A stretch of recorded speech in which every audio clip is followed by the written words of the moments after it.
You can use that that Marco Arment plus 30 minutes skip button at this point if you're not interested at all. Right. But by the way, great idea, huh? Wouldn't it be great to have a plus 30 minute skip button? You get to John Syracuse's second bullet point. Singleton, Boston. That's all I have to say. Oh, you are such a baby. The chances of me going to that one are much higher. Oh, they're still mediocre at best, let's be honest. No, I would say they're over 50%. Wow. If they did it like next door to your house, would it be like 60% chance of you going? I mean, I guess it really depends on the timing of OS X releases. Because this year, even if it was in Boston, like I did while you guys were there doing your thing in Singleton, I was doing review stuff. So that review stuff would not have gotten done if I was there. Since you brought it up, how's it going? Yeah, so they made the announcement of the October 22nd, whatever iPad, whatever Apple special event, with no mention of a price or a date. At this point, I am resigned to the fact that I'm not going to know a price or a date until the public knows. And when will the public know? Maybe they'll know on the 22nd. Maybe they'll release Mavericks on the 22nd. So I just have to plan for that. So the current plan is act as if Apple is going to announce on stage on the 22nd, oh, and by the way, Mavericks is available for download now at such and such a price. And that means I have to have, an ebook ready to purchase on the 22nd, which means I have to submit the ebook probably tomorrow, which means I had to get all the information finalized in the review, make sure it's somewhat coherent, even though it does not contain information about pricing, because it can't, because I don't know. And so that's what I did before the podcast, was got that ebook ready. I haven't actually submitted it yet because I'm waiting on one last pass of copy editing, and then tomorrow I'm going to submit it. Got it. I don't know if you guys have ever used iTunes Producer. Nope. It's just like Apple to, I mean, I haven't used iTunes Connect, but is iTunes Connect, is that an app that you run on your Mac as well? No, thank God. Although it's, actually, I don't know if that would make it better or worse. Oh, I mean, you could make a pretty terrible native app too. Yeah, I was going to say that this, like in any other system, for example, like Amazon or whatever, and their things have their own terrible problems, but you would expect this to be a web app. Hey, there's a store somewhere on the internet where you can buy digital media, and if you're a producer of digital media, you can upload things to that store and put them for sale, and you totally expect that to be a web application, but instead it's this native Mac application, not a particularly nice native Mac application, with tons and tons of fields, with insufficient room to type in them, and not very nicely laid out, and you have to go be looking through the giant PDF documentation to figure out what all the fields mean, and it just, you have to do all this stuff locally and save it into this big giant package file and then hit this thing that uploads the whole package to Apple. Versus being like a web application where you piecemeal add the metadata, add the data, and slowly get the book ready like online where you can see what it's going to look like before you finally submit it. Here, it's just do everything at once and then press a button, and then it just like shoves the whole thing up to Apple. And then if you want to modify any information, I think you have to modify it locally again, but only certain fields you can modify and then shove it back up. I don't know. This experience is not confidence inspiring, and it is definitely a little bit scary that you have to do all this stuff locally and then press one button and then the thing sails off into the sunset. and then presumably gets rejected. Like, I'm assuming that's the next phase. Nice. Well, that isn't actually that different from the way Xcode apps are uploaded now. Like back 3 years ago or so, it was basically just a web form, and there was like a separate uploader app that you could use to upload for submissions, but you didn't have to use it, and you'd only ever use it, I think, if it was above a certain size where the web form would time out or something like that. Now, though, I think you have to always use Xcode's built-in native uploader, and it's actually kind of nice because you still do all the metadata entry on the web interface, which is probably good because even though it's a pretty terrible web interface, I can't imagine the native version would be substantially better, because the reason iTunes Connect is a terrible web interface is not because web interfaces have to be terrible. It's because Apple doesn't really care that much about it being good. And so, obviously, they could have the same problem with native app. But it is nice to have, like for an app, they run a whole bunch of validation steps locally, and then they run a whole bunch more on the server side as soon as you submit. And so it can have a nice little feedback mechanism there. Also, it takes care of like some of the code signing stuff way better than it did before. So it is nice having like that blend of native and web for this kind of thing. I think it's more just a matter of how much Apple cares about getting it right, and with iTunes Connect, they've had a pretty bad record of that. It's not that it's always terrible, but it's never great. Yeah, a lot of my trepidation about this is because this is my first one. So obviously, after I do the first one, I'll sort of know what to expect. Like I'm poring over the documentation to make sure. Like for example, the on sale date of the book, I have to make sure that's editable after I submit. And the documentation says it is, but like not. I would like to say it in bold with arrows pointing to the thing and saying yes, totally, you can submit a book with a for sale date in the future, and then if, for example, Mavericks is not released on the 22nd, I need to change the sale date because I can't put the thing on sale until Mavericks comes out, and so on and so forth. So that seems to be the case. I think everything is all in line for that, although I may set the date to the 23rd just in case, because if the date really is editable, I can always set it back to the 22nd, right? But if the date isn't editable, at least I have the 22nd to run around like a chicken with my head cut off trying to get Apple to, make sure the book doesn't go for sale on the 23rd. Yeah, I mean, if it works anything like the App Store, the way people try to do controlled releases there, if you can either do like the hold for release and then you click a button and then it starts going.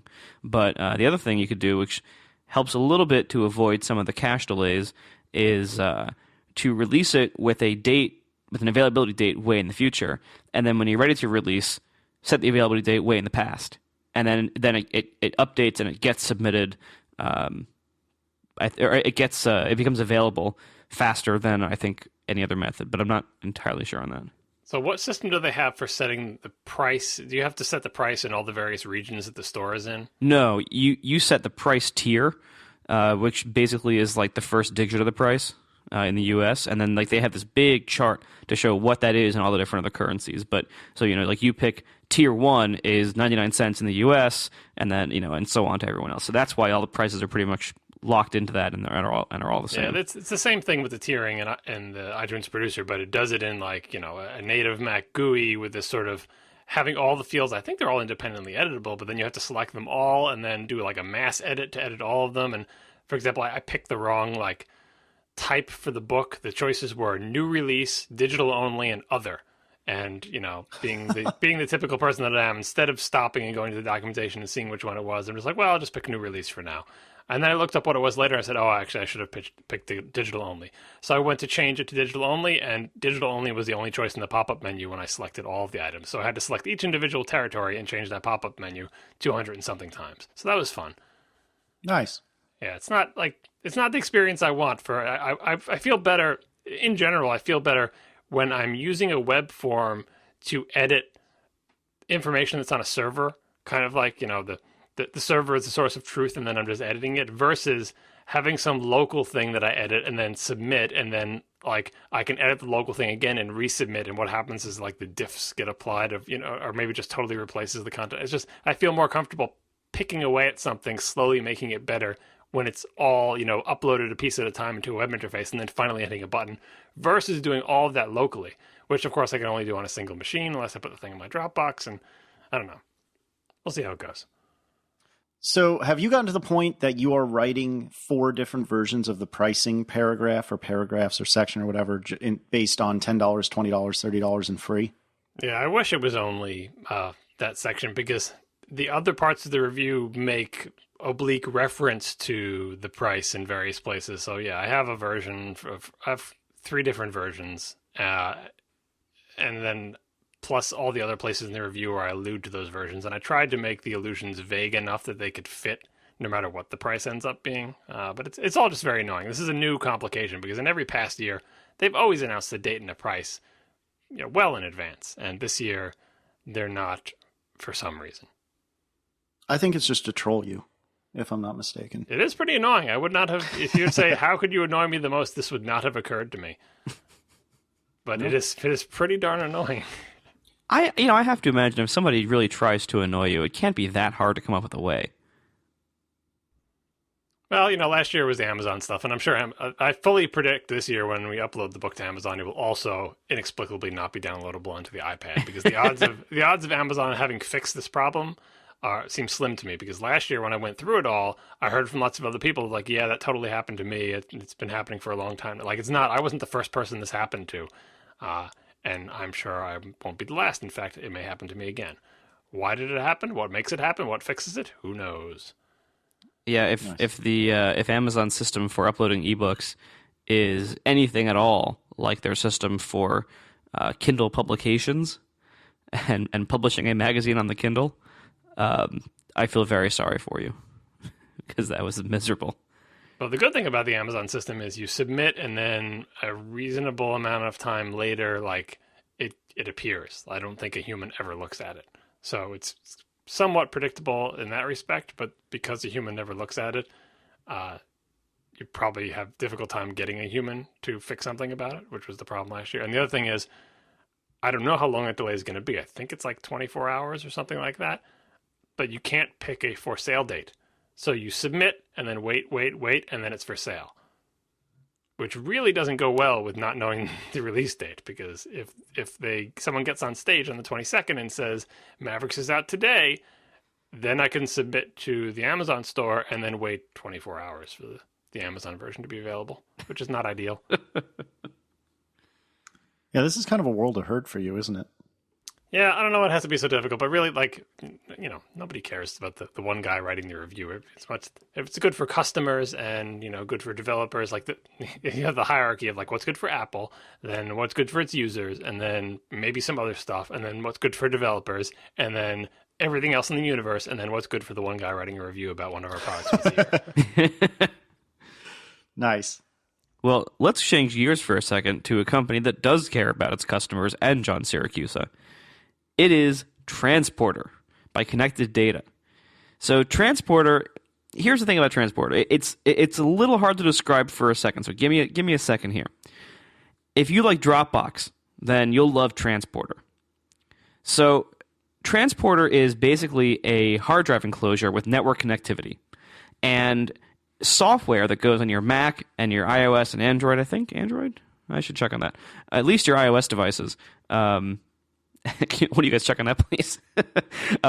Software that goes on your Mac and various mobile devices, and it behaves like Dropbox in the nice Finder integration and being able to share a link with people and automatic syncing to other Transporter devices. But you own this enclosure, and you own the hard drive within it, and all the data is stored on that hard drive. It's not stored in their servers somewhere. It's not stored somewhere the NSA can get a secret request and get in without you knowing. And all transportation of the data between transporters and over the internet and everything is all encrypted, end-to-end encryption. And thanks, Casey. Yes, apparently the apps are also available on Android. You can tell how many Android devices that we use in this podcast. So Transporter, they just did this major 2.0 software update about a month ago, and they really made it much more nicely integrated with the Finder, and you can share a folder with other Transporter users. You can share files with anybody. You can just get a link to share. It's really everything you can think of that's cool about Dropbox. The public links, the sharing, the collaboration you can do with Transporter, but with so many better features, and you can get way more space on the Transporter for way less money. Dropbox charges, let's say you wanted like a terabyte of data. A 1 terabyte transporter costs about $300. Dropbox charges about $500 per year for that. Dropbox charges $500 a year for half as much storage. So if you want to store, more than a few gigs on Dropbox, you're probably going to have a substantial savings if you want to move that to Transporter. So you can buy as many of these things as you want. You can buy one for your home, you can buy one for your work, and they'll automatically sync. You can buy, one for your work, one for your parents' house, have it sync there to have an offsite backup. Multiple people on a team, like our team, the three of us, we all live in different places. We can all collaborate by putting files on our transporters, and they will all, we can have a folder that's like the ATP folder that syncs between all of our devices. So we have all these capabilities.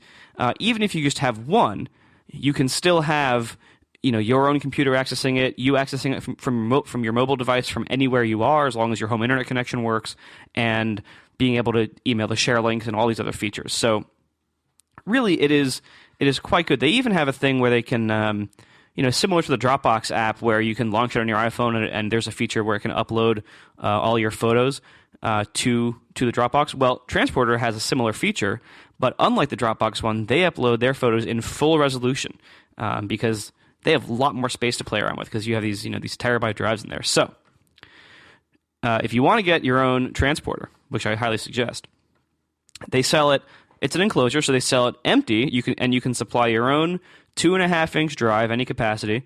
They sell it empty for a special price right now because through November 11th they're having a sale for us. If you use coupon code ATP50, special sale, $50 off from their store. This is pretty good. This is the biggest sale I've seen them do. They've been sponsoring great podcasts for a while, so that's saying a lot. Anyway, they sell it empty. You supply your own hard drive for just $149 with this sale. Regular price is $199. This is $50 off. Or you can get it 1 terabyte for just $249 on sale, and 2 terabytes for just $349 on sale. And again, that sale is valid through November 11th, 2013, using coupon code ATP50 at checkout from filetransporter.com/ATP. So, once again, it's Transporter. It's awesome. You want it, go get it. It is filetransporter.com/ATP, coupon code ATP50, all uppercase. Thank you very much to Transporter for sponsoring the show. Someone asked in the chat room why it's a 2.5-inch drive instead of a 3.5, because, you can get more space for less money in a 3.5. I don't think people realize how small these things are.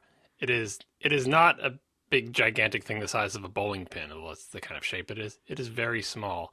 And not only is it small, it is silent, which I like. So unlike Apple's, what do you call it, the new wireless hub thing that's like a giant shoebox turned on its end and has a fan in it, this does not. Or if it does have a fan, I can't hear it, which is saying something. And these things are tiny. Like you could, I was talking about it on a past show, having a whole bunch of these things like all over your house and all over your office. You could do that because they connect to power and Ethernet, and they are very small and they're silent. So that's why they're 2.5. They do glow, though. I will warn you. I wouldn't recommend putting it like right next to your face in a bedroom. But it's a pleasant glow. It's not like one of those like this. This has a light that changes color around the circle, but it's not like one of those blue LEDs that what those are like on electronics that shine right in your eye. I'm so glad that era of electronics design is over. Oh, it's not, because I just got a new dishwasher and it lights up the room in the dark with its blue LEDs in the front of it. Not that I care because it's running at night when nobody's in there, but it is bright. That's a feature. It's so when you go downstairs, you see. I kind of have been using it as like a nightlight now. If the dishwasher is running, you can see, but it's an eerie blue glow. Anyway, thanks to Transporter for sponsoring the show. Well done. Okay, what else we got to talk about? So there's a new Apple employee joining, an executive who finally is a woman, which is excellent. Although still has an unpronounceable name. Yep. You'll notice I didn't try. Oh yeah, no one looked that up. I figured at least one of you would have looked. I can pronounce the first name. I figured you would. It's Angela. Very well done. Arentz? That seems reasonable. Yeah, it sounds right to me. Here's the interesting thing about her.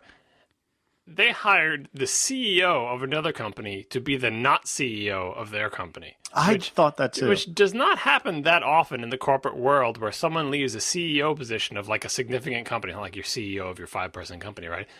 A CEO of a big company basically is taking a step down. She used to be the one in charge. Now she's not. And granted, they seem to be throwing lots of money at her, but that's a little bit of the magic of Apple or any high-profile company where you can pull a CEO away from another company. That is very difficult to do. So it really must have been a heck of a pitch, and they must have really wanted her, and she must have bought it. That she's going to go there and stop selling sugar water and change the world, right? Except in this case, it's what, plaid scarves? Yeah, no, I didn't know what this store was. I had to go Google Burberry because I had never heard of it before. I'd heard the name, but if someone had told me that Burberry sold electronics or like housewares, I would have believed them because I had no idea what that store was about. Did either of you know what the store sold? Absolutely. I still don't. I honestly did. I think it's closed, right? What? It's closed. Oh, I thought you said closed, as in not open anymore. I was very confused. It's closed. Yeah, CEO left, they're just shutting down. Yeah, seriously. Sorry, giving up. Yes. No, my understanding, and I didn't think to look this up or ask about it, so I'm sure I'll get 1,000 emails. Email Marco. I thought it's a clothing store, sure, but it's kind of focused around a particular pattern, and it's like a plaid-ish pattern. And and that's kind of their thing. Just like what is the purse with the Louis Vuitton, where you always see like the L and the V's. Well, that's like their only pattern, or so it appears. Well, they have that one plaid that's We're going to get in so much trouble. Well, but unlike markup. the L and the V, my understanding is that this pattern is actually, is an old thing. The L and the V, I believe, is new, and I think they did that because you can't copyright a fashion design, but you can copyright a logo. So that's why everybody puts a logo all over their stuff, because that's the one thing you have some legal recourse to protect from. By the way, the chat room is trying to correct our pronunciation of this song, saying it's Burberry, not Burberry or whatever. But and they're going to have damage is done. They're going to have us saying aluminium soon. So I don't know if we can take any pronunciation advice from the people over there. Well, no, aluminium is patently wrong. But a friend of mine, Eric Wieland, put in the chat a picture to the plaid I'm referring to. And so if we remember, we'll put that in the show notes. I can make it the episode artwork for this week. You should. Actually, I'm not even kidding. That would be really funny. I might. I don't know. I mean, what's interesting is, so she's being brought into this job of retail chief, which is basically like the job of doom at Apple. Like, how many people have had this job in the last decade? That's not like Ron Johnson was the guy, right? He's the one who made that job an important job, because previously Apple didn't have a retail store, so he was the guy. And then they brought in another guy from the UK, right? The guy who was the head of Dixon's or something, or I don't know if he's the head of it or whatever. But I also didn't know what that store was, even if I'm remembering the name correctly. And they brought him in, and that didn't work out, and he went away. And so they were looking for somebody else for a long time, and now they found someone else. Well, that's a lot. Yeah, I mean, it's not good, but when they brought that guy in, everyone said, oh, boy, we predict doom for this guy. And they were like, oh, because the stores he ran were not Apple-type stores. They were kind of like more, not as premium, high-end type of stuff. Like, well, but who knows? He must be a great guy, Apple. Apple must be good at hiring. They wouldn't just hire some random guy. And he did the things, John Broward was his name, thanks chat room, and he did the things that people expected him to do. That if you think of someone who runs a retail store, just the average person who runs a retail store chain or whatever, the things they do are not Apple-like things. It's just a bunch of workers. You try to pay the workers as little as possible. You try to sell the customers gold USB cables like Marco had to do, right?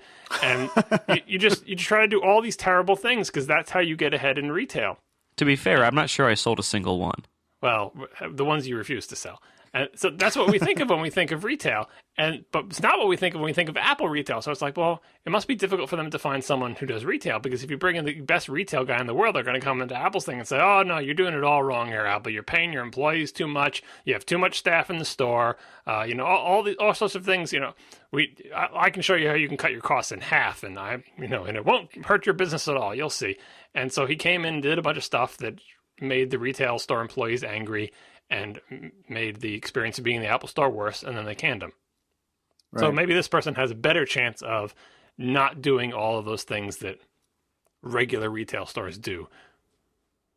I mean, you would think it'd be kind of like a dream job for somebody who is like well-minded, in the sense that normally retail is just a terrible business because everything's all about just these very, usually very thin profit margins, very cutthroat business. You got to have like as many people as possible not working full time, so you don't have to pay their benefits, and then you got to like shave off hours so you have like just enough people to run the store, but no more than that, so that you aren't wasting money on labor, and you have all these like terrible high school and college kids running everything, and they have no training and no time for training, and everyone steals everything. It's just a terrible business.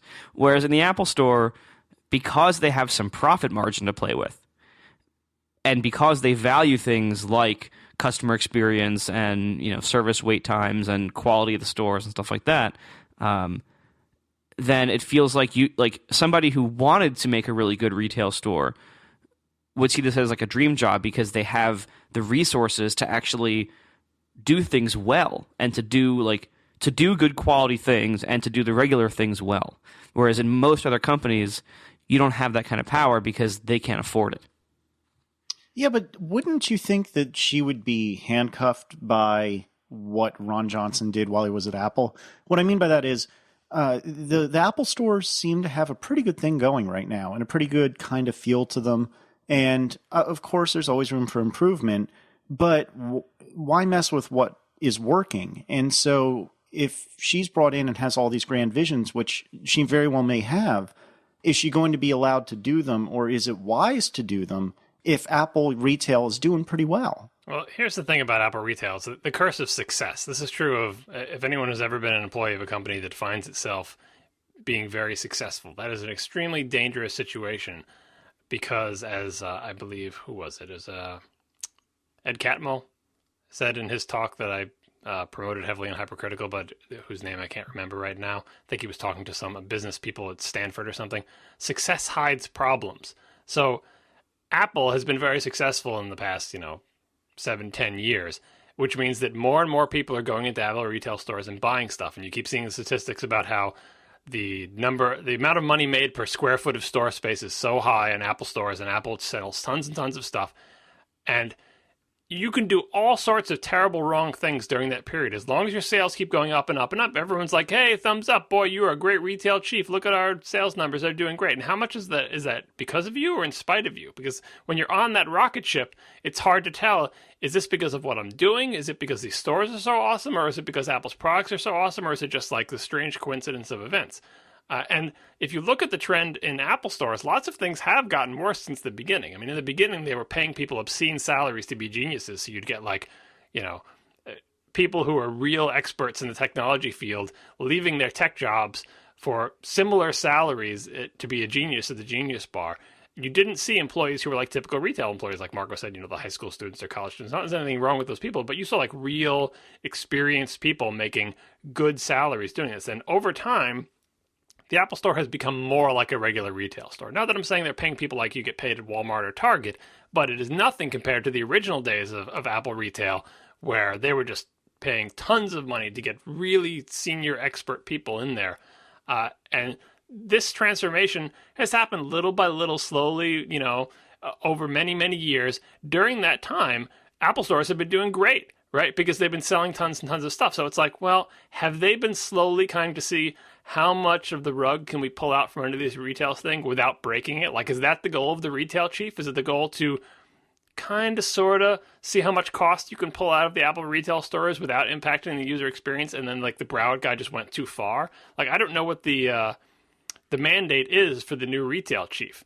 It doesn't seem like the mandate is make our, spare no expense, make our stores the best experience. We don't care if all of our stores lose money, because the whole point of our stores is to be ambassadors for our products, and we'll make up the money elsewhere. Like, that doesn't seem to be the mandate. I don't think that was ever the mandate, even in the good old days of Apple retail. And I wonder under Tim Cook if the mandate isn't, let's see how much cost you can pull out of these stores without breaking them. Don't make the employees angry. Don't make the experience worse, but see what you can do about pull a little cost out. And I worry about that.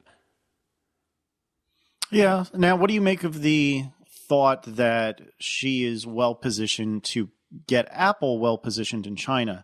So I ask because from what very little I've had a chance to read about all this, apparently Burberry, whatever, I don't care what it's called, that thing, is doing fairly well in China and expanding pretty significantly. Do you think that this is yet another play on China, like everything Apple does is in the media these days? It can't hurt, right? I mean, it's Sure. probably if you are in charge of any big worldwide retail chain, chances are good that you have more locations in China than Apple does, simply because Apple doesn't have that many stores when compared to, Walmart or whatever, some other big, or McDonald's, you know what I mean? Like, how many locations does Apple have in China? Half a dozen or something? It's not a lot for a country that big. So a lot of people put up the big map saying, here, look at Burberry has all these locations in China. It's way more than Apple. That's true. But a lot of places have way more locations in China. But, it doesn't hurt. Anybody coming to work for Apple for anything probably has to, dealing with China, the, potentially largest market in the future for all of Apple stuff. Any China angle is good, but I don't think that's why they hired her. I think they're trying to hire a person, and I guess they think this is the right person. I'm a little, gun shy about Apple's hiring, because it's not been that great over the past several years, and not just Tim Cook, but who's the guy, Papermaster, the guy that Steve Jobs wanted, right? That didn't work out well either. So it's kind of, maybe that's true of all hiring. Like, sometimes it just doesn't work out, but when it's a high profile position, we get to see all of the wreckage. Whereas if it's just some other person no one's ever heard of, they come and go and nobody knows about it. you got to figure this is also a tough job to sell to somebody. Like, obviously, with a handful of people having had it recently, if you're some CEO of a big company or like some really high ranking person at a different retailer, you're very qualified. You're very expensive. You can kind of pick what you do at that point, and maybe this just isn't that appealing to like kind of be absorbed into Apple and hope you do well. But if you don't do well, it will be very, very public, and it will probably end your career. Like, that's not good. But these people never think they're going to fail. If you're not from Papermaster to Broward, like if you would ask them, they thought, it's just one of those successful people never think they're going to fail. And so they, don't worry about that. It won't be, I know the last guy, you kicked him out. Boy, wasn't he a loser, but not me. It's not going to happen to me. So no one thinks it's going to happen to them. So I don't think that examination is in there. And if you're a fan of Apple, which I bet a lot of people are, just a fan of their products and admire the company, that goes a long way. That and, a $56 million signing bonus or whatever the heck she got, that goes a long way. But the money thing always confuses me in this sort of rarefied air of C-level executives, because I'm assuming she already, doesn't have to worry about money ever. She's multimillionaire, very rich, very powerful. Like, money is not a big thing. And yet, you still have to end up paying. It's like, that's just what the market will bear. I mean, if you're a business person, you just say, well, look, this is what I'm worth, so you need to pay me what I'm worth. But something, I don't know, maybe we'll have to try this experiment. Make me that rich and see if I demand that much money for the next job that I get. It seems like it would just be like, I guess you have to do it, so it doesn't seem like you're not getting what you're worth because it's just a supply and demand situation. But really, how much is that $56 million? It seems like so much to us. It seems so obscene. But how much is going to change her lifestyle? Probably not at all, right? I would assume not. And I agree. I guess once you make some salary, even if that salary is stupidly large, you're not often going to want to go backwards. So I don't know, if she's paid $11 gajillion now, she's probably going to want 12 gajillion next. Well, it's also part of like career branding where, you don't want, like, if there's any chance of anybody else learning your salary, which for, a CEO, it's usually public. For a high-ranking executive or director at Apple, that's usually public too. So, since your salary is either public or at least somewhat easy to find out, you don't want it to look like you're on your way out career-wise. You don't want it to look like you're on your way down. Like that just looks bad on you. So you want to keep, getting those upgrades. Yeah, and this is most of this, I'm assuming, is in stock. Like, and that does make sense where you give the compensation to top-level executives in stock, because that presumably motivates them to, at the very least, make the stock price go up, which hopefully is in some way related to their performance in their job. And so it's not options. I think they're giving RSUs, which have an immediate value as opposed to like a potential value in the future. But yeah, that's usually the way that these people get compensated. Tons and tons of stock. And bringing in someone at this point where Apple's kind of like, it's not at its stock peak, but it's sort of on its way down from its peak. It's not like it was 5 or 10 years ago where there was a huge potential upside, because Apple's already, the biggest company in the world or close to it. So how much bigger could they possibly get? So yeah, you get RSUs, and then those are worth money now, and that's real money now. Don't have to worry about the stock price doubling. You're already filthy rich just from what we're giving you. Yeah, Nice. I definitely wouldn't enjoy being in a position where my well-being or where my financial well-being depended on Apple stock going up dramatically. I have real-time follow-up from my wife from a few minutes ago. She says that she was Googling to try to prove me wrong, and she found that the Louis Vuitton logo they've been using that on their things since like the 1800s. And so she thinks it's not because you can copyright a logo but not a pattern. But It has to line up, right? Is that one, or is that the other one? The C's. I don't know. I do not know. The amount that our collective knowledge of fashion is close to zero. I love that we're devoting like half of the show to it. Well, Apple needs to start hiring people from things that we know about. They should start hiring people like us to manage their fashion lines. Yeah, exactly. Well, that's the other thing about this is like, so they hired the guy from the French company whose name we're not going to pronounce, a fashion type thing, and they're hiring this person from a clothing company. And it's just the smoke surrounding wearable items from Apple is just it's everywhere. at No, this I don't point, think so. that's it. I think it's just that Apple is trying to hire somebody to manage their very high-end retail stores, and it just so happens that most other very high-end retail stores are in the fashion business. I don't know. Where there's smoke, there's fire, Marco. Something that you can wear. I mean, they already have. We can't even pronounce this smoke. Yeah, it doesn't have to be pronounceable. But yeah, something that you wear. I mean, they already do make things that you wear. They make the iPods with little clips on them. You wear them, sort of.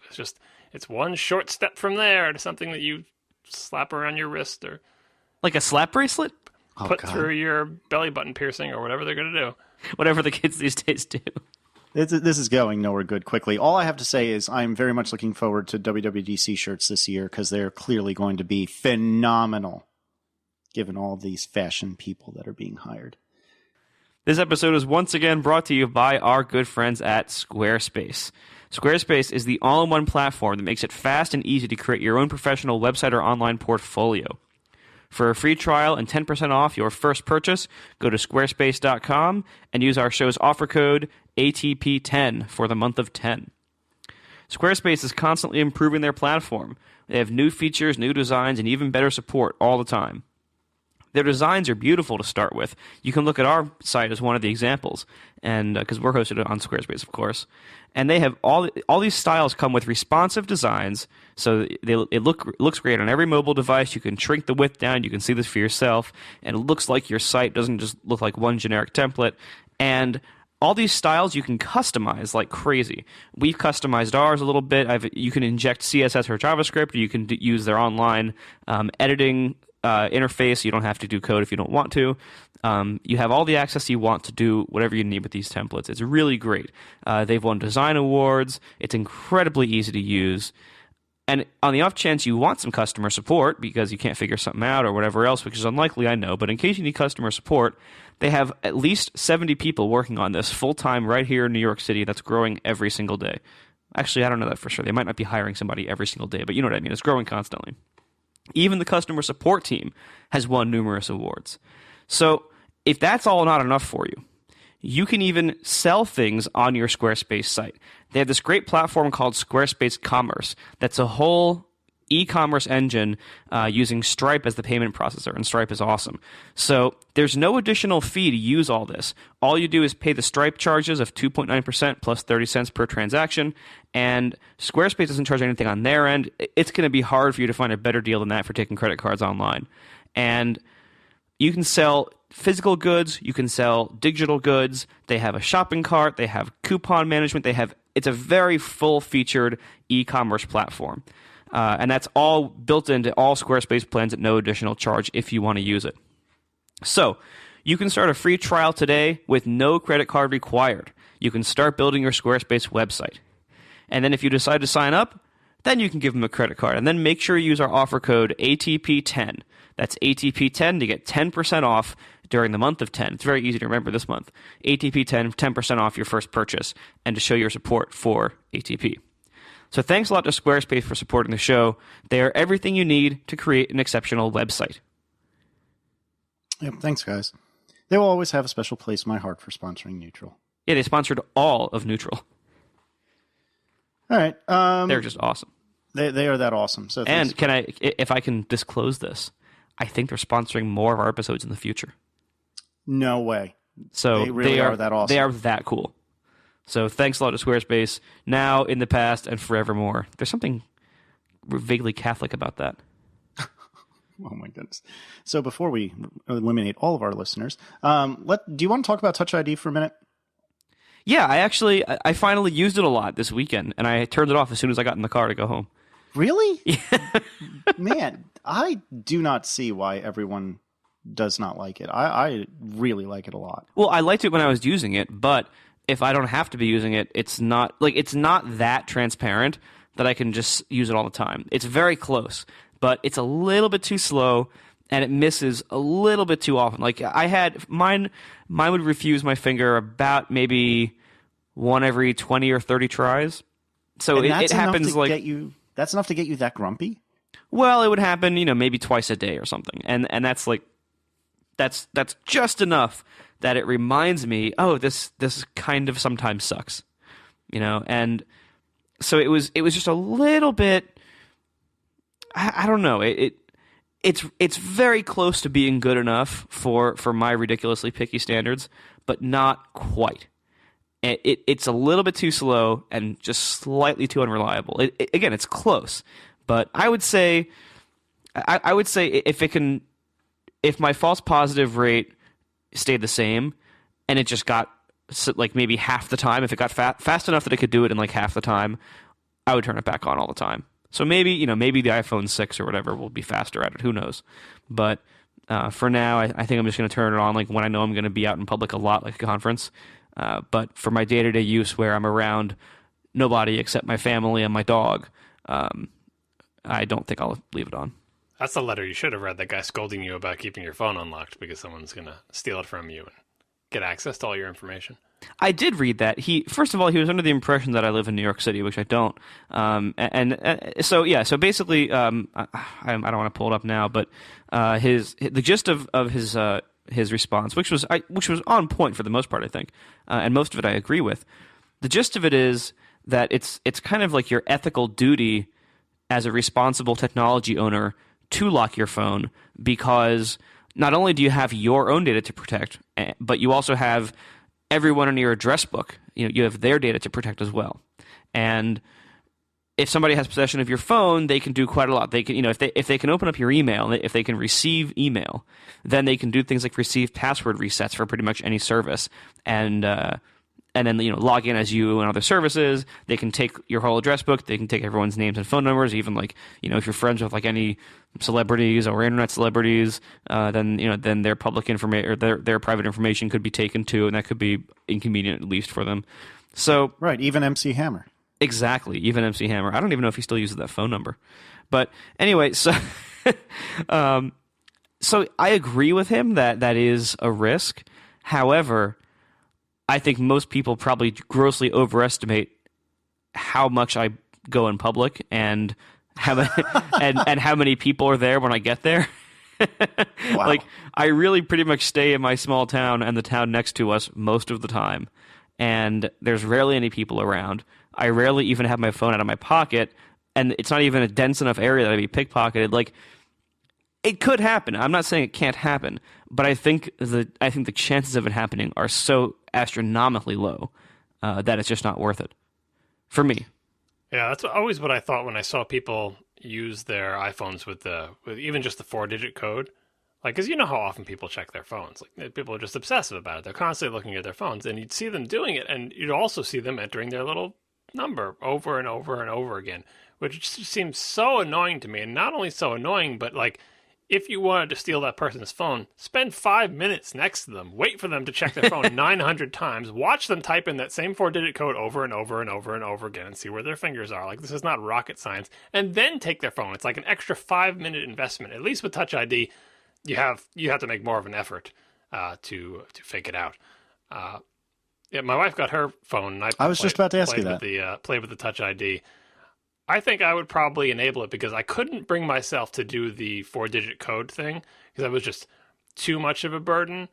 When even when I'm out of the house, not that I have an iPhone, so it's not an issue. But if I did have an iPhone, I don't think I would enable the 4-digit one unless I was going into an area where suddenly my risk of losing my phone was getting much higher. But I think I would enable the fingerprint thing every time I went outside. Although that's not in Control Center, right? I'd have to actually go into settings and turn on the fingerprint thing. So that might be a little bit of a hassle. But I think I would give it more of a go just because it passes my threshold for, like, I'm going to endure this annoyance for the slight added safety. Because for some reason, once you accept that there is this step in the process of taking out your phone that is unlocking it, if you can make that step pretty easy, I'm willing to accept that as a step in the process. If you're not willing to accept that as a step in the process, then it's just like, it better be 0 time or it's constantly annoying me. And I think I could get with the program with Touch ID, but I enabled it on my wife's phone. I don't know if she's already enabled it, disabled it. We'll see. We'll see how long she lasts for. She never used a lock on her previous phone. She always had it completely unlocked.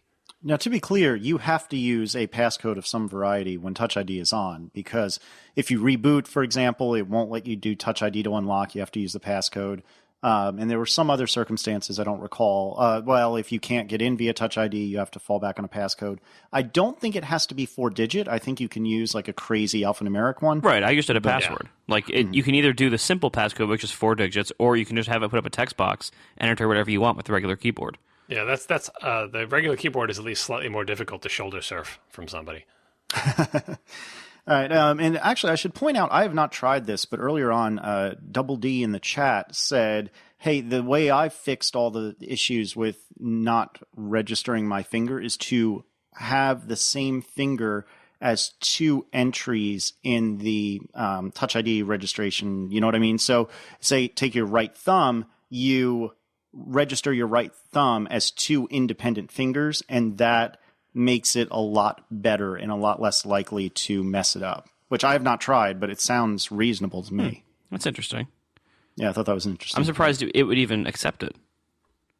Yeah, I don't know. Well, But- sure, it'll accept it. But it's like it's just a question of like, when they tell you to put your thumb on in all sorts of different positions, you just do a different set of positions the second time, and then you have just more data.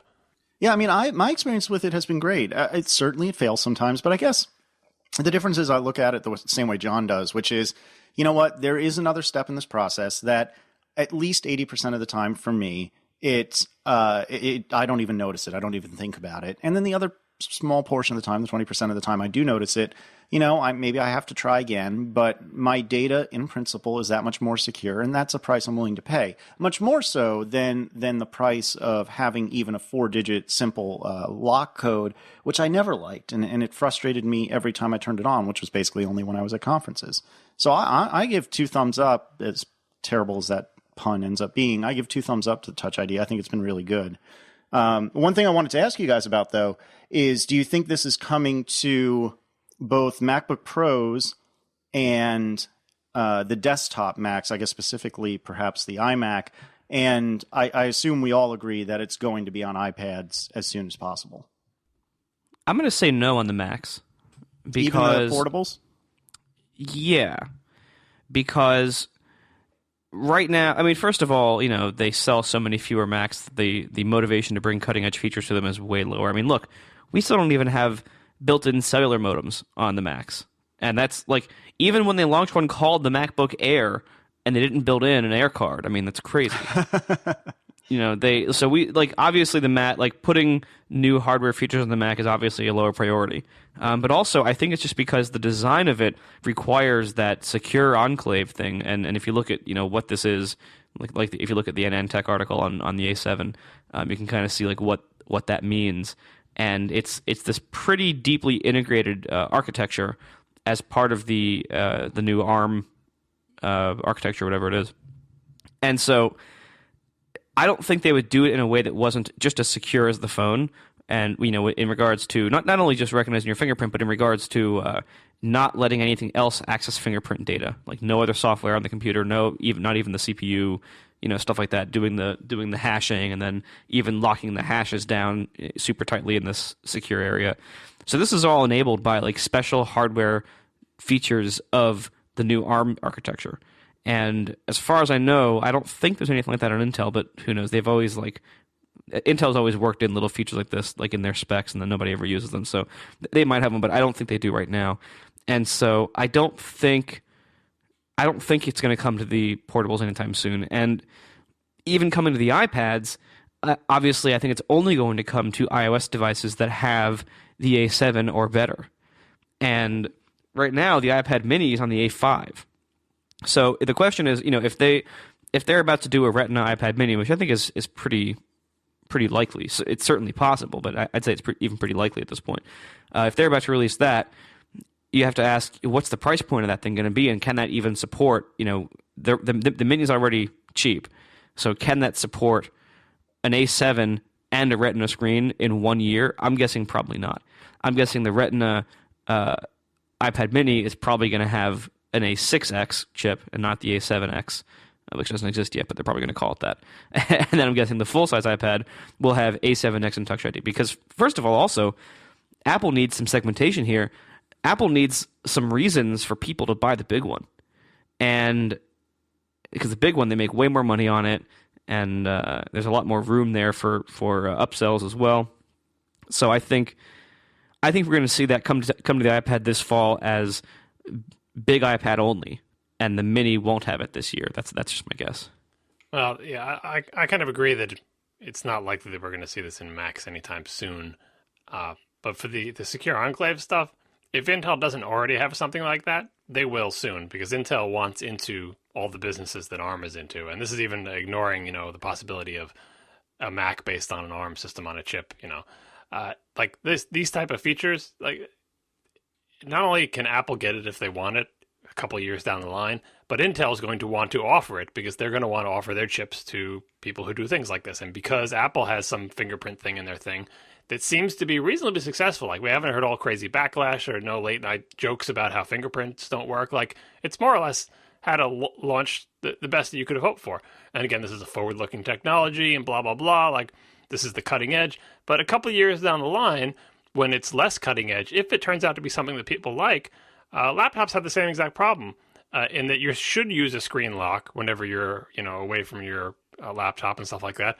But a lot of people don't because it's annoying to keep typing in your password over and over and over again, even though you have a real keyboard in front of you. I do it at work. My screen has a password lock on it, and I'm sick of typing it all day every time I get up and leave my computer and come back down to it. If I could put my finger on some little spot, that's faster than typing my password, and I would do it. So if this convenience becomes addictive to customers, it's only a matter of time before it shows up everywhere, because there are so many instances where you have to enter credentials on the Mac, purchasing stuff, authorizing, admin access if you're a nerd user or whatever. Hell, I would use it for like my SSH, key passcode stuff if I could. The opportunities for integration seem great. And now the point about the 3G is a good one. Like that seems like a no-brainer, and everyone has to come up with all sorts of crazy theories about why isn't Apple putting 3G in any of its Mac products? Is it some sort of thing with the carriers, or they don't want, like, I don't understand why either, but the simplest explanation is the most compelling. Like Marco said, it's just, they don't care that much. Maybe they'll do it someday, maybe they won't. But that's another feature that, can you think of anybody who buys the MacBook Air and travels a lot who would not opt for the 3G option or 4G option if it was like it is on the iPad, where you pay per month and the extra hardware is, $100 extra or whatever? People would buy that in a second. That would be an amazing sell, and it would make the machine more useful. So that argument is against Touch ID, because it's a feature, no matter how convenient it is and how much people want it, if Apple can't be bothered because the volumes are too low or it doesn't seem that important, who knows? But if Touch ID continues to be even like, middle of the road successful, people don't love it, but it's still more convenient than typing in something, it's got to spread, because the technology required to do that will become cheaper, will spread to more different vendors. We'll just be everywhere. So we'll report back in 5 years and we'll see if Touch ID has spread outside the iOS realm, but I would not be surprised. I would say also the demand for, or rather the need for Touch ID on laptops is lower. In that, they discussed this in the keynote when they unveiled it for the iPhone. That nobody locks their phone because it's hard. It adds inconvenience, frequent inconvenience. So nobody does it. So on the laptop, though, even though I'm all picky about my inconvenient phone, on my laptop I've always used full disk encryption with using FileVault. I use full disk encryption, and I have the passcode required on every wake up and a pretty aggressive sleep timeout. And the reason why is because I don't sleep and wake my laptop that much. Like, it's not like a phone where you might sleep and wake it 30 to 50 times in a day, at least. Probably more than that. Well, that's because you don't work in a public office. Like, every time anyone walks away from their desk at work, you lock your screen. Not just because it's work policy, but because if you don't, your coworkers will, send emails that say you forgot to lock your computer and do other terrible things. Right, they'll go to your wallpaper. But still, how often do you get up from your desk at work? Like, how many times per day compared to how often you unlock a phone? Well, I'm thinking about all the other things too, like how many times do we go to a web form when we want it to autofill? I mean, I guess they kind of autofill automatically, but the extra bit of security of having a fingerprint thing to autofill stuff versus like, oh god, if someone gets to my unlocked computer, they have access, they can log in as me at Gmail because I don't use two-factor auth or something, and because my browser will just autofill it. This is, again, a case where you're adding security where none existed before, because now if you get to someone's unlocked Mac and they save their passwords, you can just go to the web page, it will autofill, and you will just log right in as them and have access to all their stuff. So we all love Keychain and we love the convenience of like 1Password or whatever, remembering our passwords, but having it be so easy for someone to get access to all your passwords just because they have access to your unlocked Mac is not good for any kind of security sensitive situation. If it could be as simple as putting your fingers on something and hey, when you're using a Mac, your fingers are already on the keyboard and there's lots of keys there. Like it seems like a natural fit that eventually, it's like 3G. Like it's got to happen eventually. Eventually some Mac laptop has to have cellular wireless in it. Like, right? Maybe not this year, maybe not next year, but eventually it has to happen because soon it becomes so cheap that, kids' toys have it in them. It just has to happen. So if this fingerprint stuff continues to be useful and nothing better replaces it, it'll be in Macs eventually, and we'll use it for all the things that we currently use passwords for, and we'll like it. Somebody actually pointed out to me on Twitter a while back that perhaps if there is a Touch ID in the portables, perhaps it would be under the touchpad. So the whole touchpad would be one big sensor, which I thought was interesting. That sounds unrealistic though, because the sensor in the phone is super high resolution. Mm-hmm. And to make one that large at the size of these giant touchpads that are on the modern Mac laptops, that's probably cost prohibitive. Putting it in a keycap is certainly the easier one with current tech, but it depends on how many years out in the future you go, because things just get cheaper and cheaper, and eventually maybe putting it in the whole trackpad isn't as crazy as it is today, Right.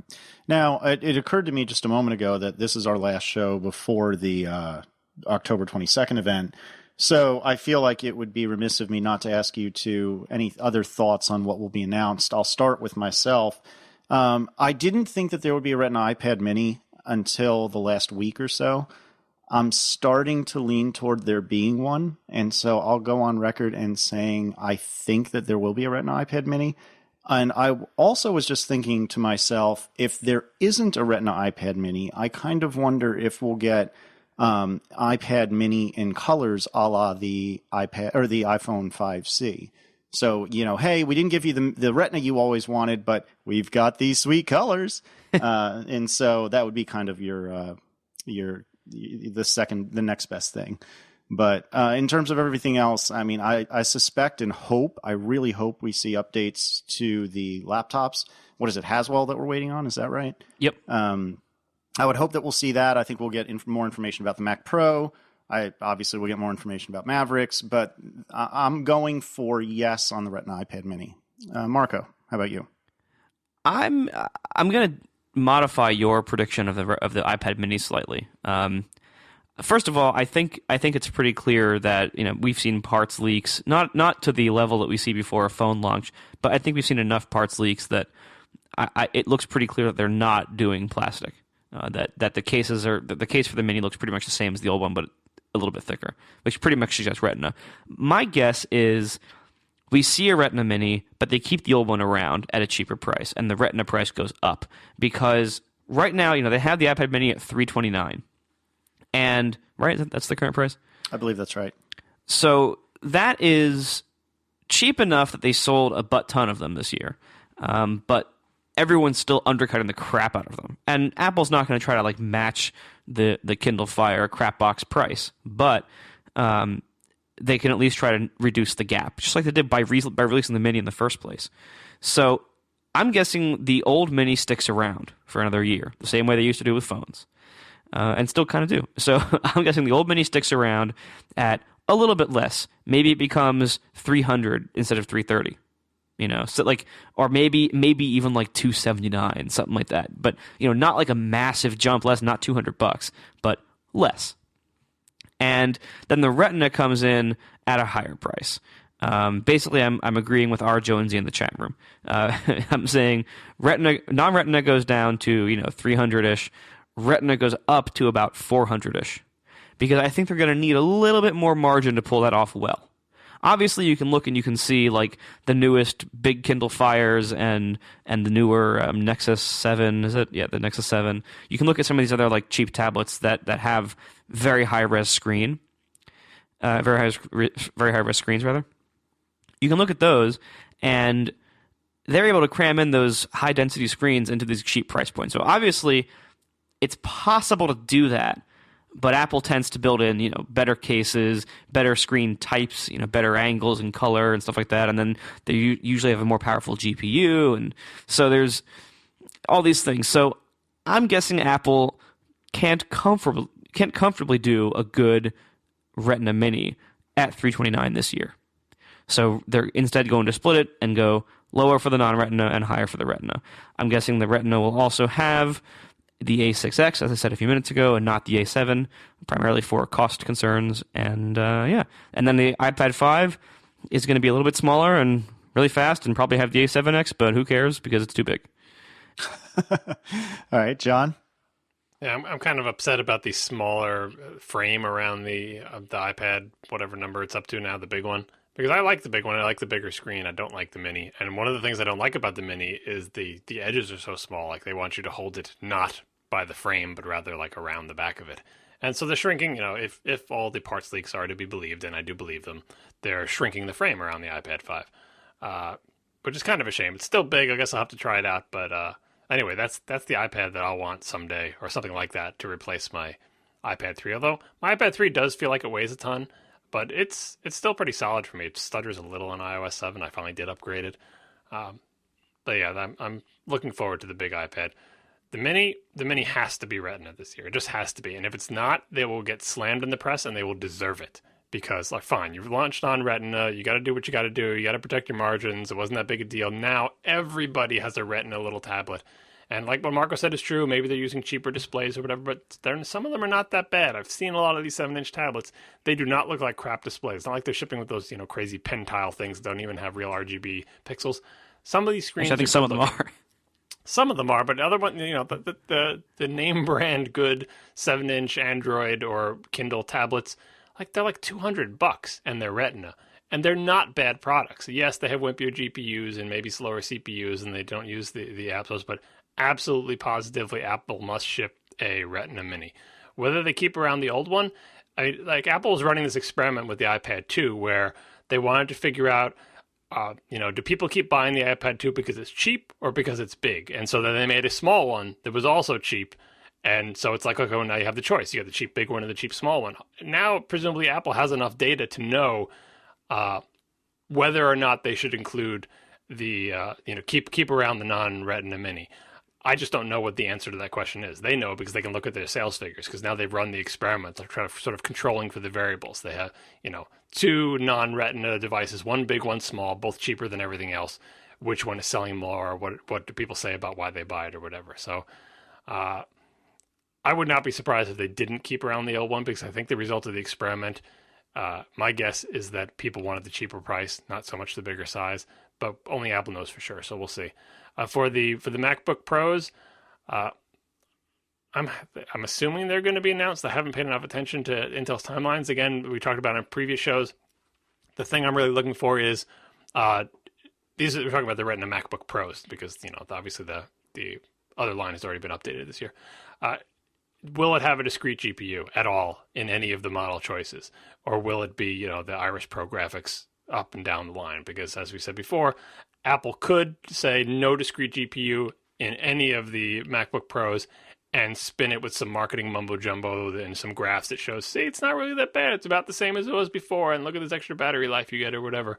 Or will there be a last gasp of the discrete GPU? And on either some or all of the models, it'll still have a discrete GPU, but you'll use it less and less, except for maybe when you're gaming because Iris Pro is just that good. So that's what I'd be looking for there. The Mac Pro, I would like a price on that, but I'm not holding my breath. I have no idea what the timeline looks like for the Mac Pro. Again, I don't quite understand at this point why they wouldn't announce pricing. I mean, they've pre-announced the product so far in advance anyway. Why not just tell us how much it's going to cost? Surely you know by now. There's no part of it that you're waiting for pricing on. You have pricing for CPUs from Intel. You have all the other parts, all that good stuff. Well, wait a minute. Is Intel CPU pricing public? Well, I mean, the deals have to be signed by now. Barring any unforeseen fabbing difficulties, Apple has to know what their supply costs are for this machine and, pick a price. Well, yeah, but maybe they aren't allowed to reveal the pricing of a thing using this new, still kind of unreleased Intel chip yet. Intel doesn't stop Apple from announcing prices of its products. Apple does what it wants. We also haven't seen, as far as I know, the CPUs used in the new Mac Pro, the Xeon E5 V2, I don't think we've seen any of them in the wild anywhere else yet. Like, no one else is selling those CPUs yet. So it's possible Apple's just waiting on Intel to deliver enough of them. Yeah, I'm not talking about shipping. I'm just saying, like, tell us a price and, we'll be on sale later this year or whatever. Retina's displays are linked with the Mac Pro. And please, please, please. Yeah, we all want them, but I get a feeling that maybe not this year. Yeah, I'd give that maybe a 50% chance of being this year. No matter how much we want them, watching them doesn't make it so. So that's a shame there. Mavericks, we all know that Apple shipped out the GM. They like to give developers some time to get their applications ready for Mavericks and put them up into the store and stuff like that. How much time? Not that much. I mean, how long do they usually give developers? Like, what, iOS 7 went GM in 2 weeks before? Usually you have 1 week on iOS. Yeah, so it's not outside the realm of possibility that Mavericks, the price is announced and they say, hey, go to the store after we get off the stage and you can get it today. Yeah, I tend to think you're right about that. Something that just occurred to me, I don't think this is going to happen, but is Apple currently selling any iPhone with the dock connector anymore? Yeah, the 4S is still for sale. Ah, bummer. All right. Well, what I was going to say is, what if they said, you know what, the only iPads we're selling are the current gen mini, the next gen mini, that the one that's going to be new in a week or less than a week. The iPad 4 is now the cheap big iPad. The iPad 5 obviously is the new big iPad. So if it wasn't for the 4S, which already ruins my argument, I was going to say, hey, look, we're all off the dock connector. The dock connector's gone. And then what if they did the same thing with, hey, we're doing a new iMac with a either 4K or Retina display. Obviously, with that comes the Thunderbolt display upgrade, which is now Retina. Oh, and by the way, there's a Retina MacBook Air, and we've already got Retina MacBook Pros. So look, everything is Retina, and everything is on the Lightning connector, and everyone is happy. I don't think that'll happen, but it would be a neat storyline for the event. That's next year. By the end of next year is your only chance of because getting a Retina into the Air is difficult from a battery perspective. And the iMac is difficult from a cost perspective. Marco and I just want it for the Pro. I mean, crying out loud, for the $bazillion top-end device. Can you get because it can drive them. Apple said it can drive the displays. And if Apple doesn't offer displays, what are we going to do? We buy a Retina display elsewhere? What do you think of that rumor? Did you see that rumor about the potential 12-inch Retina MacBook Air? You see that it came out? I did not see that rumor. I did. I don't understand why that would be useful. Well, I think it's interesting. So John, basically, we'll have to find a link to it. The rumor is that it came out this week, and the rumor is that they're working on a 12-inch Retina Air that would potentially replace the existing Air lineup with just the one model of the 12-inch, and it would be substantially smaller and thinner than the current Retina lineup, which is pretty impressive. And apparently it's even redefining portability even further than the original Air did, something like that. So here's the link in the chat. Thank you to Derjanitor. It says mid 2014. Oh yeah, I'm not saying right now. I was just talking in general that this rumor exists. I think it first of all, this is just an analyst predicting this. Oh, did I tell you I'm an analyst now? I changed myself on Twitter. So. Obviously this is really more of speculation in all likelihood than an actual tip. But certainly it's pretty far from credible or likely given the sourcing. But I think it's an interesting thing to consider. And if they did it, I think it would be really cool.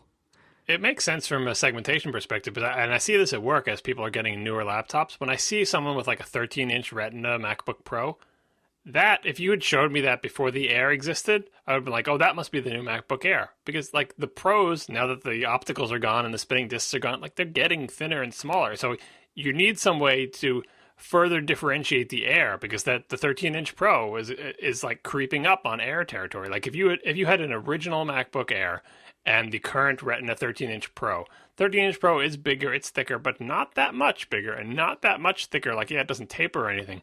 But they're both pretty darn portable. So if you want the Air to continue to have the reputation of the super light thing, it makes perfect sense to say, okay, we're ceding the 13-inch realm to the MacBook Pro because it's it's not as thin as a 13-inch Air would be, but it's thin. We really want to emphasize super duper portability. The 11-inch is a little bit squinty, so maybe 12.5 or something. I don't give any credence to these rumors either, but consolidating the Air line downrange to further emphasize its super duper portability is a good idea if you continue to have the 13-inch Retina, because the 13-inch Retina is getting thinner every year, and it's a pretty nice machine. Well, and also, so this rumor, if it's completely true, which, as I said, is very unlikely, but if it's completely true, that they would actually replace both 11 and 13 with this one super slim 12, that could be interesting, because right now you have the 11 and 13 are very different sizes. Like, you wouldn't think so, but if you just look at a picture, like, head on, but in practice, there's a substantial gap between them. And the 13 is very thin, but not that small. And the 11 is really small, but you can't fit anything on that screen. Like, it is impossible to fit or see anything on that screen. And so to have something that's a little bit bigger than the 11, but not as big as 13, I think really could be better than both of them. Well, the other thing you can do is the traditional thing of, like, reducing the spacing around the elements. I mean, right. There's a crash protection issue there as well, but that's the easy way to shrink the 13 without actually shrinking the screen size. So they have a lot of options with the Airs, but in terms of Retina, it's always been battery. I mean, like, the thicker case on the Mini rumors, the same thing happened with the iPad. The iPad 3, it got thicker too. You just need more battery for that Retina display. Well, and that's why they'd have to do this new design. Like, I think it says in here that it's shaped more like the Retina MacBook Pro, where it's not wedge shaped anymore. It's square, it's flat, and I think the problem with the 11-inch Air, until the most recent ones with Haswell, I think it's improved it substantially. But the 11-inch Air, in addition to having a really tiny screen, also just has a substantially smaller battery than the 13, just because there's no room to put one. Yeah, and if they just made it crappy battery life too. Exactly. And so if they made it not tapered, if they just made the whole thing a uniform thickness, that would give tons more space up front under the wrist rest to put a nice big thick battery pack. Yeah, the taper is a conceit that you can afford maybe when you're making a design statement, but as the years pass, it's like, remind me again why it gets thinner on one end, because it's not actually all that thick at the other end either, and we're sacrificing a whole big wedge of lithium-ion battery space that we could have, like, especially when it's sitting there on a desk in front of you.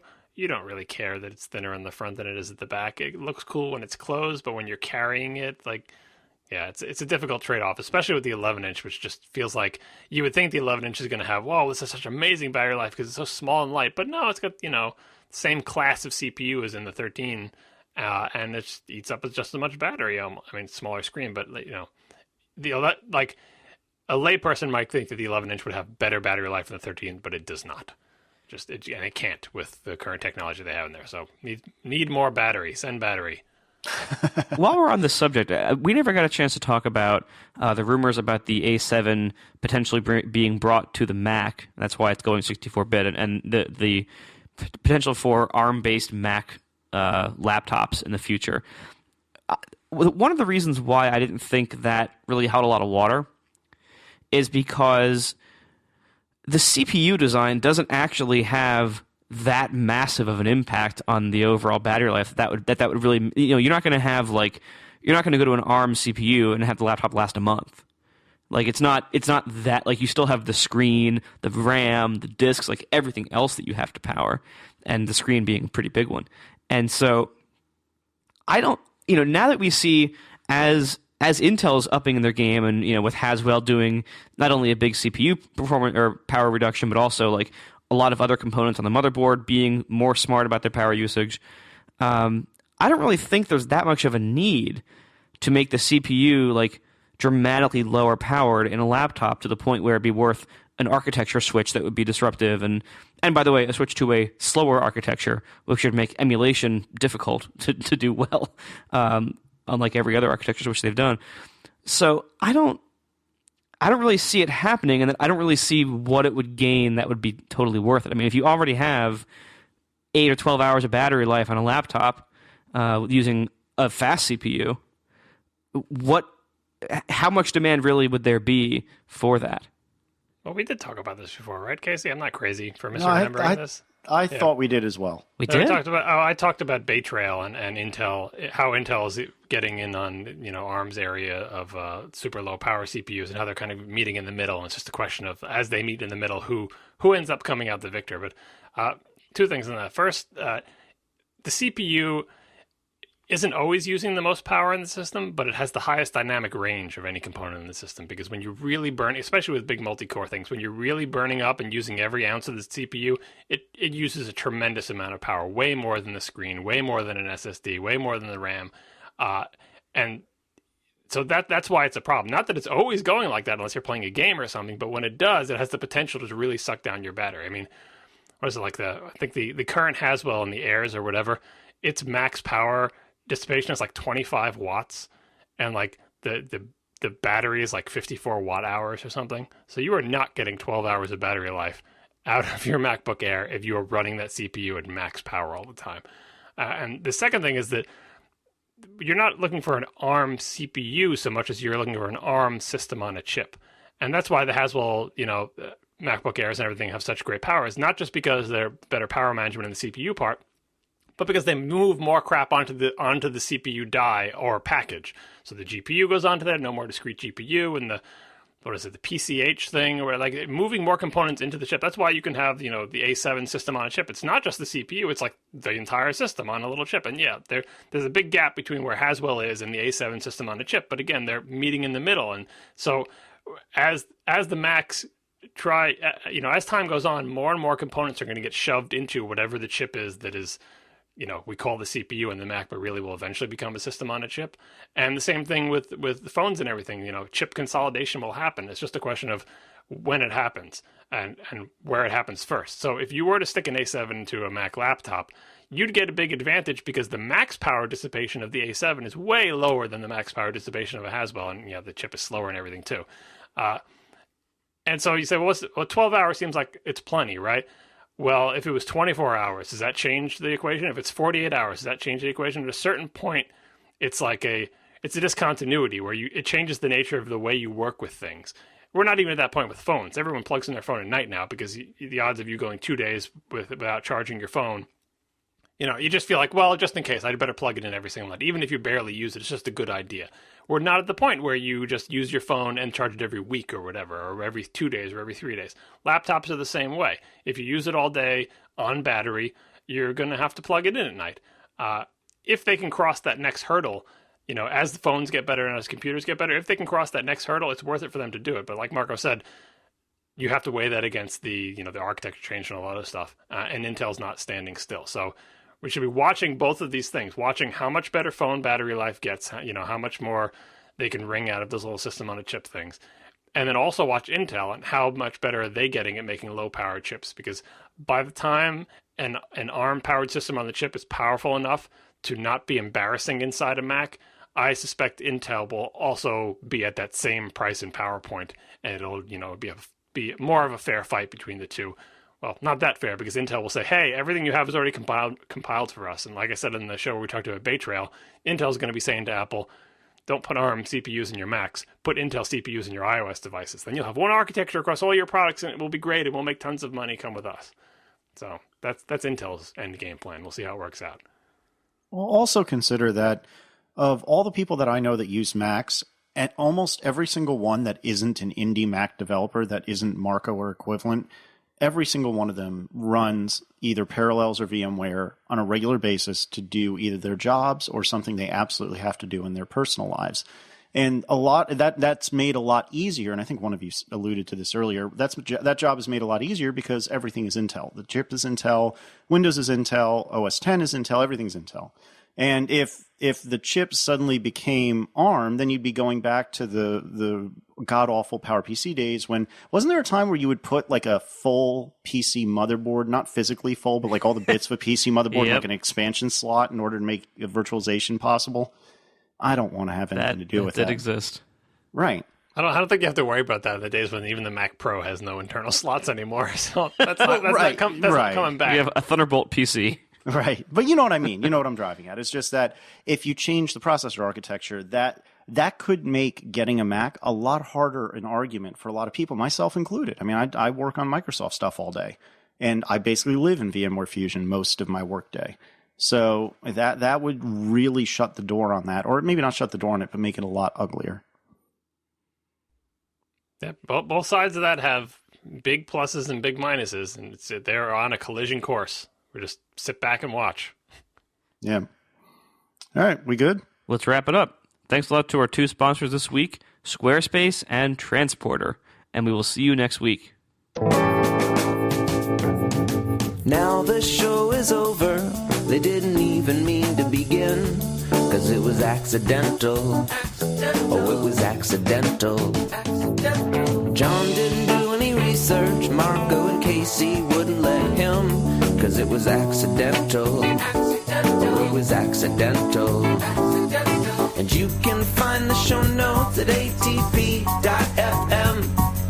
And if you're into Twitter, you can follow them at CASEYLISS. So that's Casey Liss, MARCOARMENT, Marco Arment, SIRAC, USA Syracuse. It's accidental. They didn't mean to. Accidental. Tech podcast so long. All right, do you want to do titles? I really like Syracuse County Mall. That is pretty good, actually. Those Syracuse County titles, come on. I will allow a veto, but I do also agree that is really good. That was my suggestion. You have to find a better one to override it. Irish Pro Graphics. Yeah, when did you say that? Iris. It's me mumbling the word iris, like as in your eye, the colored part of your eye. Accidental Fashion Podcast. I don't think that should be the winner, but that is kind of funny. It is pretty good. No one has been trying to correct us on using false positive instead of false negative or whatever. I almost corrected you, and then I was like, oh, maybe I'm crazy and I'm missing something. I kind of like C-level executives with the C spelled wrong, too. What is it with you and the stupid puns? I don't know. I'm on a DCE run. Everyone I pick, it's been his suggestion. He's on a roll today. What can I tell you? I like his suggestions this week. C-level executives look good. It makes me think of like the Sea Lion slide from WWDC. It was the big Sea Lion executive. God. Yeah, I might just do shoulder surfing or the pulling the rug out one. That's fine. Yeah. Or C-level executives. I'm not doing that one.